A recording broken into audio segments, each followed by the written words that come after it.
ਜੀ ਸੱਜਣੋ, ਜਿਵੇਂ ਤੁਹਾਨੂੰ ਪਤਾ ਹੈ ਕਿ ਅਸੀਂ ਤੁਹਾਨੂੰ ਉਹਨਾਂ ਦੋਸਤਾਂ ਨਾਲ ਮਿਲਦੇ ਰਹਿੰਦੇ ਹਾਂ ਜਿਹੜੇ ਸੋਸ਼ਲ ਮੀਡੀਆ ਤੋਂ ਵੈਸੇ ਬੜੇ ਦੂਰ ਰਹਿੰਦੇ ਨੇ। ਤੇ ਅੱਜ ਸਾਡੇ ਕੋਲ ਜਿਹੜੇ ਦੋਸਤ ਮੌਜੂਦ ਨੇ, ਰਾਏ ਫਿਰੋਜ਼ ਮੋਹਸਨ ਖਰਲ ਸਾਹਿਬ, ਕਿਤੇ ਜਾਂਦੇ ਪੈਣ ਤਾਂ ਉਹਨਾਂ ਮਿਹਰਬਾਨੀ ਕੀਤੀ ਹੈ, ਹਟ ਆਣ ਕੇ ਚਲੋ 2 ਮਿੰਟ ਸਲਾਮ ਦੁਆ ਹੋ ਜਾਵੇ।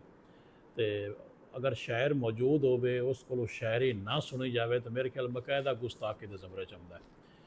ਰਾਏ ਸਾਹਿਬ ਮੌਜੂਦ ਨੇ, ਉਹਨਾਂ ਨੂੰ ਗੁਜ਼ਾਰਿਸ਼ ਹੈ ਕਿ 2-4 ਸ਼ੇਰ ਸਾਨੂੰ ਆਪਣੇ ਜ਼ਰਾ ਸੁਣਾ ਦੇਵਣ ਸਾਡੇ ਸੁਣਨ ਵਾਲਿਆਂ ਨੂੰ। ਜੀ ਜੀ ਜ਼ਰੂਰ, ਮੁਹੱਬਤ ਇਸ ਤੋਂ ਹੀ ਤੁਹਾਡੀ ਤੇ ਤੁਹਾਡੀਆਂ ਮੁਹੱਬਤਾਂ ਹੀ ਇੱਥੇ ਲੈ ਕੇ ਆਉਂਦੀਆਂ ਜੀ।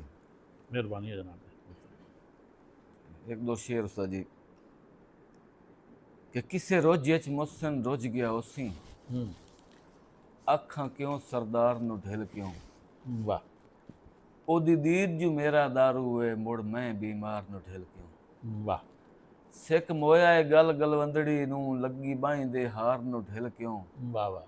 ਜਿਵੇਂ ਅੱਖ ਬਲਕੀਸ ਦਾ ਤਖਤ ਪੜੇ, ਵਤ ਮੈਂ ਦੇ ਯਾਰ ਨੂੰ ਢਿਲ ਕਿਉਂ। ਵਾਹ।